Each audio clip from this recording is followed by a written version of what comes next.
कोणतरी आधीच पेटवलेल्या चुलीवर स्वतःची भाकरी भाजून घेताना तुला लाज कशी वाटत नाहीये ग? पहिल्यांदाच कोणाचा तरी मनापासून राग आला. ज्या ज्या वेळी तुमच्या पुढे कुठलाही प्रश्न उभा राहील त्यावेळी मी तिथे असेल. राधिका या घरातच राहणार. नरसिंह, हे मी खपवून घेणार नाही. तुला असा संशय आहे हे त्याला कसं कळलं? खरंच असं वाटतं की बाबांनी हे सगळं. मी परशुदादांबद्दल तुम्हाला जे सांगितलं होतं ते तुम्ही त्यांना बोललात का?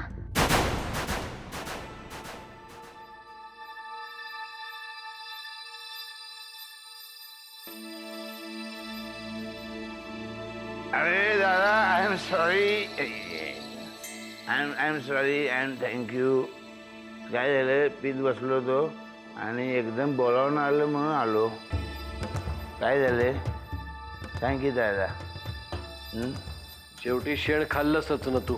अरे नाही रे बाबा, शेण खायला वेळच मिळाला नाही, एवढी ढोसत बसलो. पण हे सगळं तुझ्यामुळे झालं बरं का. कानाखाली आवाज काढून सांगू का कोणामुळे झालं ते? अरे असं काय करतो, तुझ्यामुळेच झालं. मिनिस्टर कोण झाला? तू ना. मग त्याच्या आनंदामध्ये पीत बसलो मी. म्हणजे अदरवाईज अदरवाईज बोललो मी. अदरवाईज 2 पेगमध्ये आपला स्टॉक संपतो. 2चे 5 कधी झाले आनंदा प्रत्यर्थ कळलंच नाही आपल्याला. तुझ्यामुळेच झालं हे सगळं.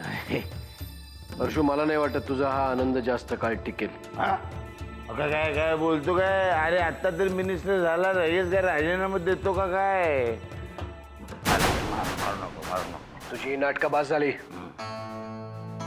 एक काम सांगितलेलं नीट करत नाहीस तू. अरे काय केलं की मुडदा बसविला आणि आलो बाहेर. कोणाला कळलं पण नाही. केलं की नाही का? अरे पण बाहेर आल्यानंतर दाढी काढताना तुला जानकीनं पाहिलं, हे तुला कळलं, हे तिला जाऊन का सांगितलंस? अरे दादा, मी नाही सांगितलं. तुझी शपथ, तुझ्या मिनिस्टर पदाची शपथ. वहिनी आल्या धावून अंगावर एकदम मला म्हणल्या, परशु भाऊ कुठं होतात तिथे आम्ही पाहिजे.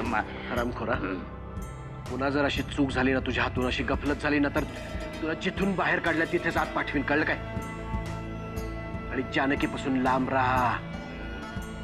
लांब लांब.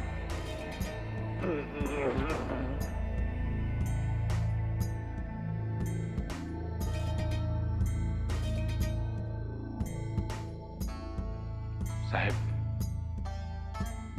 परशु शेटवर विश्वास टाकून यापूर्वी खूपदा आपण तोंडावर पडलोय.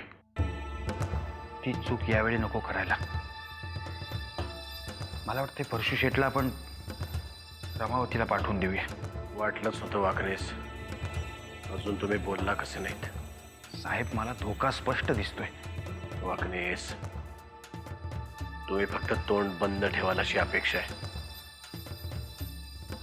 कारण माझ्या आणि परशुशिवाय या प्लॅनविषयी फक्त तुम्हाला माहिती आहे. साहेब, आजपर्यंत माझं तोंड कुठल्याच बाबतीत कुठंच उघडलं नाही. इतरांच्या बाबतीत मला विश्वास आहे वाकणेस. जानकी आणि आत्याबाईंच्या समोर तुमच्या तोंडाची कुलप सैल पडतात. तेव्हा जरा ताबा ठेवा तुमच्या तोंडावर. नाही साहेब, तशी चूक होणार नाही. आणि हो, उद्या मी युगंधरा सरताप्याच्या घरी जाणार आहे. का साहेब? असं काय करता वागणीस? अहो, जावही गेलाय माझा. त्याच्या घरच्यांचं सांत्वन नको का करायला?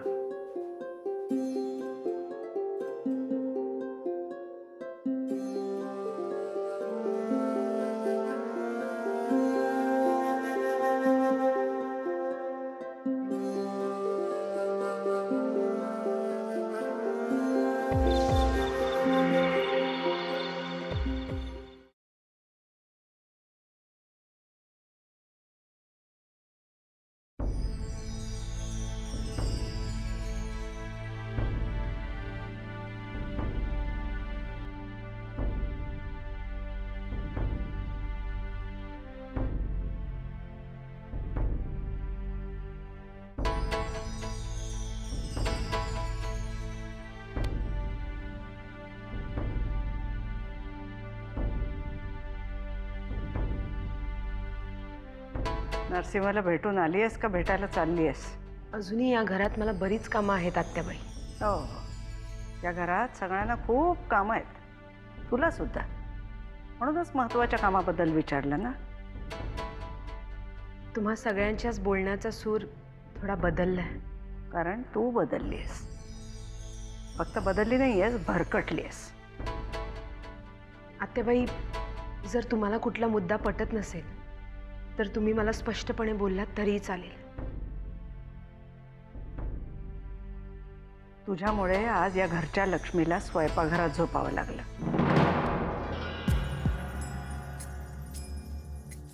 यात तू जिंकली आहेस असं तुला वाटत असेल तर तो तुझा गैरसमज आहे.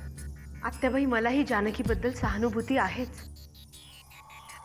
अरे वा वा वा, या घरात आश्रित म्हणून आलीस आणि आता घरच्या लक्ष्मीबद्दल सहानुभूती वाटते काय तुला?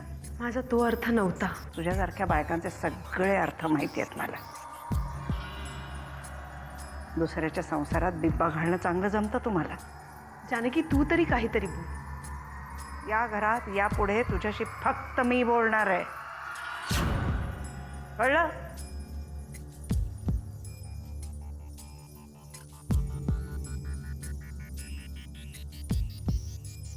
चल.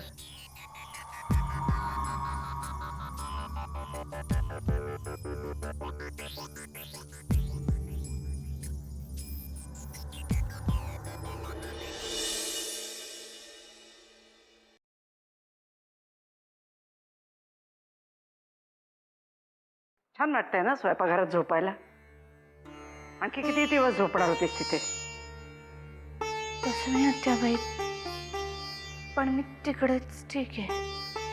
मी तिकडे झोपण्यात मला काहीच अडचण नाहीये.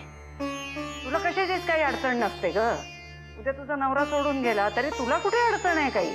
आत्याबाई, माझ्या हातात आता काही राहिलं नाहीये. माझ्या या अवस्थेला मीच जबाबदार आहे. 4 वेळा मला तेच तेच ऐकवू नकोस. तुला हे सगळं चालत असेल पण मला चालणार नाही. आत्याबाई, स्वयंपाकघरात झोपायची माझ्यावर कोणी सक्ती नाही केली आहे. मी स्वतःहून तिकडे जाऊन झोपते. हो ना, आतापर्यंत तुझे सगळे निर्णय तूच घेत आलेली आहेस, पण यापुढे मी सांगेन तसंच ऐकायचंय. तुम्ही सांगाल तशीच मी वागेन, पण आता या घरात माझी ती एकच हक्काची जागा राहिली आहे. जे स्वयंपाकघरात झोपायचं हा तुझा निर्णय पक्का आहे तर ठीक आहे.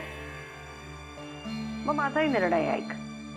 आजपासून मी पण तुझ्याबरोबर स्वयंपाकघरातच झोपायला येते. का माझी परीक्षा पाहताय? तू का आमची परीक्षा पाहतीयस? माझ्या असण्या नसण्याच्या या घरातल्या कोणालाही फरक पडत नाही आत्याबाई. पण मला पडतो. त्याच्यामुळे ठरव, इथे माझ्याबरोबर माझ्या खोलीत झोपणार आहेस का मी तुझ्याबरोबर स्वयंपाकघरात झोपायला येऊ? सांग.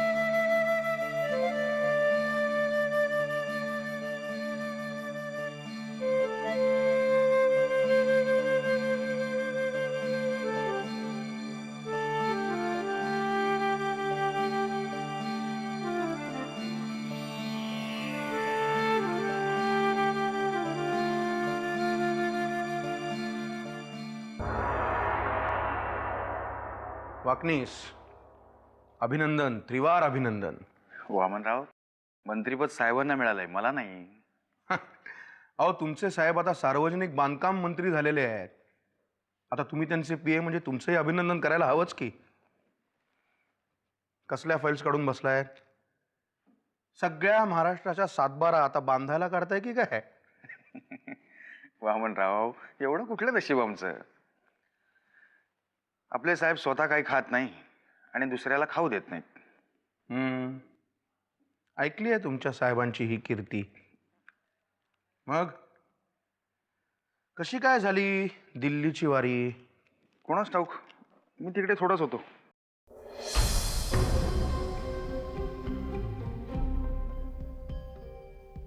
म्हणजे मी थोडा उशिरा पोहोचलो दिल्लीला.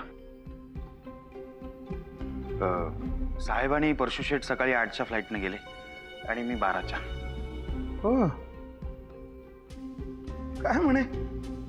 अशा वेगवेगळ्या फ्लाईट्सने जायचं काही कारण? मला इकडे कामं होती ना थोडी. इथे कामं होती तुम्हाला? नाही, अलीकडे परशू दादाच्या खूपच जवळ असतो, पार अगदी दिल्लीपर्यंत. आता मी काय बोलणार? काही नाही.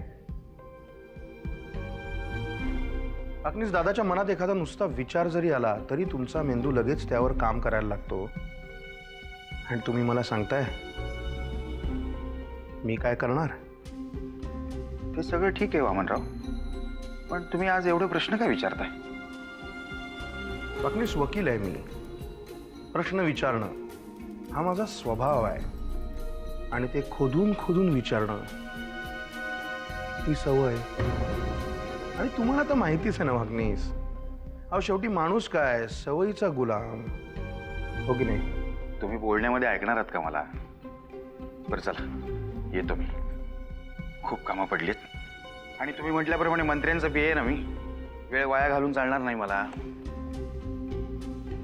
येतो.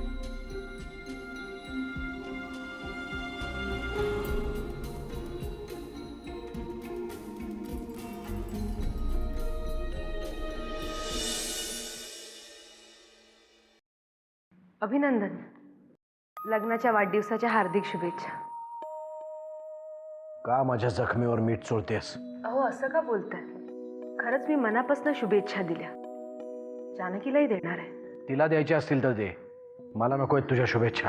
हे बघा, मी तुमची मनस्थिती समजू शकते, पण आजचा दिवस जानकीसाठी खूप महत्वाचा आहे. तिच्या भावना समजून घ्या. तिच्यासाठी आनंदाचा दिवस असणारच ग. माझ्याशी लग्न करून लॉटरी लागली ना तिला. जाऊ द्या ना, एवढ्या चांगल्या दिवशी वाद नको. प्रसन्न राहा तुम्ही. प्रसन्नच आहे मी, आणि म्हणूनच एक चांगलं काम करायला चाललोय. अमृताला कायमची या घरात घेऊन यायला जातोय मी. मला वाटतं आणखी थोडे दिवस जाऊ द्या. अजूनही त्यांच्या घरात सुतकच चालू असेल. या घराचं सूतक माझ्या मुलीच्या नशिबी यायला नको, म्हणूनच घेऊन येणार आहे मी तिला. ठीक आहे, मी निघते.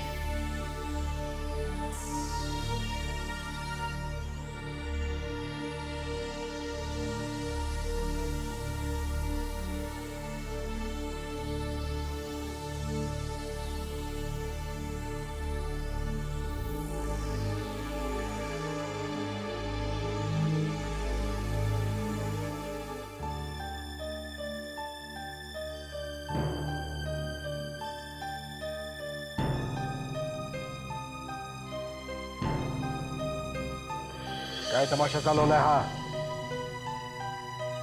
आज आपल्या लग्नाचा वाढदिवस आहे म्हणून पाया पडत होते. रस्त्यावरच्या दगड धोंड्याला शेंदूर फासून त्याला सुद्धा नमस्कार करतात. असा कुठला धोंडा आहे मी ते तरी सांग.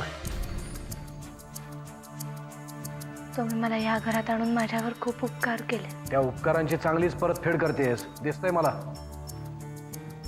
त्यामुळे आजचा दिवस साजरा करायचा असेल तर तू कर. माझ्यासाठी तो दिवस काळा आहे.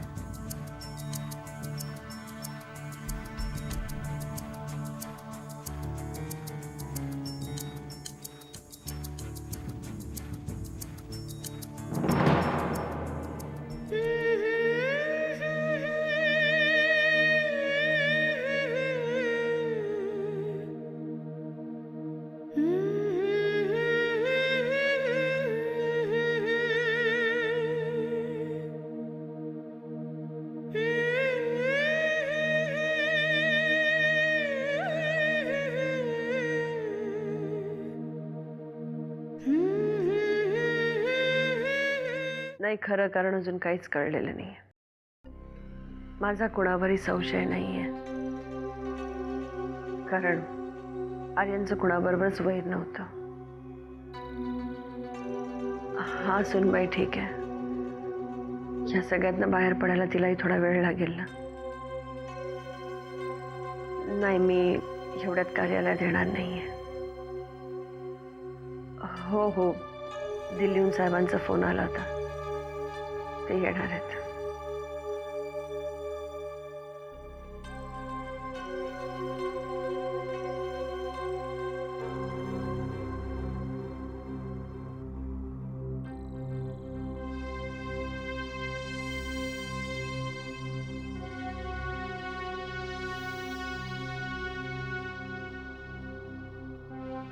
बाईसाहेब, काय किसना? बाहेर ते नरसिंह किल्लेदार आलेत.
माझ्या मुलाचा जीव घेऊन माझ्या घरात येण्याची तुझी हिंमत कशी झाली? बरं झालं तूच आलास, नाहीतरी मी तुझ्या घरात घुसून तुला गोळ्या खाणार होते. इतक्या वर्षांचा सूड आज मी संपवणार नाही. मम्मा बाबा आहेत ते माझे. अमृता बाजूला हो. अमृता, तुझ्या आणि माझ्या कपाळाचं कुंकू पुसणारा हाच मेरा थांब. त्याच्या बरोबर शांत दिसणाऱ्या नजरेत किती निष्पाप जीवांचा तडफड नाही तुला नाही कळणार. मग मी हात जोडते तुमच्या पुढे. तुम्ही दुसरं काही करू नका. ते आता माझ्यासाठी इथे आलेत. उगाच मला भावनेच्या खचाट्यात अडकू नको. संपून टाकू दे आज मला माझी घुसमट. मम्मा माझ्यासाठी प्लीज, मी खरंच हात जोडते तुमच्या पुढे.